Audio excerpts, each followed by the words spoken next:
এটা তোমার খালা, এটা তোমার সৎ মা।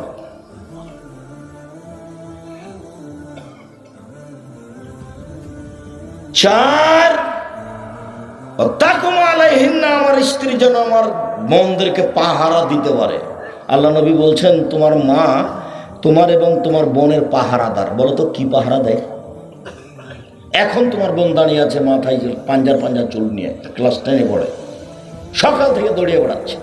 ক্লাস 8-এ যেদিন সেদিন যুবতী হয়েছে, বিবাহ হলে 2টা বাচ্চা হতো। এখন তোমার মায়ের পাশে দাঁড়িয়ে আছে মাথায় কাপড় না দিয়ে। কথা আমাকে ফেরত নিতে হবে না। মা হলে 4টা জিনিস লাগে, কথা আমি বলিনি, হাদিস বুখারী মুসলিম। আল্লাহর নবী আমার বোনদের সমবয়সের মেয়েকে আমি বিবাহ করিনি আমার বোনদের লালন পালনের কারণে। এমন মেয়েকে বিবাহ করেছি সে বুঝে সংসার, জানে বুঝে। কথা আমি মনে হয় বুঝাতে পারি না। মা হলে কয়টা জিনিস লাগে এই ছেলে বলো তো, কয়টা জিনিস লাগে? 4টা। 1, শিষ্টাচার শেখাতে হবে। 2, বিদ্যা শেখাতে হবে। 3, পরিপাটি করে রাখতে হবে, ওটা পরিপাটি বলতে হবে, সাজগোজ করে রাখতে হবে ছেলে মেয়েকে। 4, পাহারা দিতে হবে।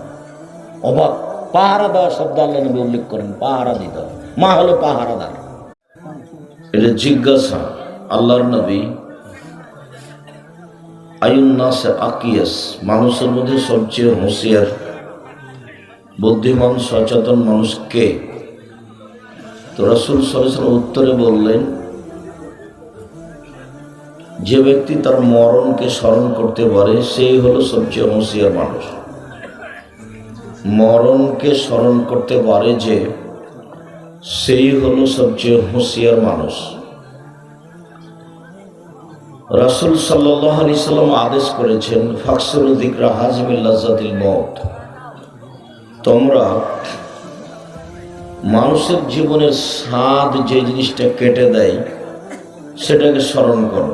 এটা আদেশ, সেটা হলো মরণ। প্রত্যেকটা মানুষের একটা স্বাদ আছে। কেউ জমি কিনবে, কেউ বাড়ি করবে, কেউ গাড়ি কিনবে, কেউ ভ্যান রিক্সা কিনবে, এটা প্রত্যেকটা মানুষের স্বাদ।